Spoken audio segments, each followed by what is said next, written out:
Баршаңызға қайырлы күн достар. Бүгін сіздерге үй жағдайында қант ұнтағын, яғни сахарный пудраны қалай жасау керектігі туралы бөлісетін боламын.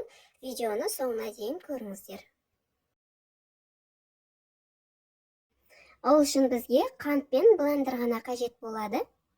Блендердің ыдысына қантымызды салып, жақсылап ұнтақталғанша айналдыратын боламыз. Қант ұнтағы бітіп қалған жағдайда осылай үйде жасауға болады. Және де дүкеннің қант ұнтағына қарағанда үйде жасаған тиімдірек те болады, яғни арзанға түседі. Мінекей дайын болды, барлығын жақсылап ұнтақталғанша айналдырып алдым. Өздеріңіз көріп тұрғандай, дүкеннің қант ұнтағынан ешқандай айырмашылығы жоқ.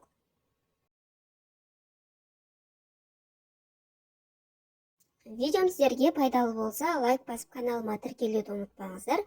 Келесі кездескенше.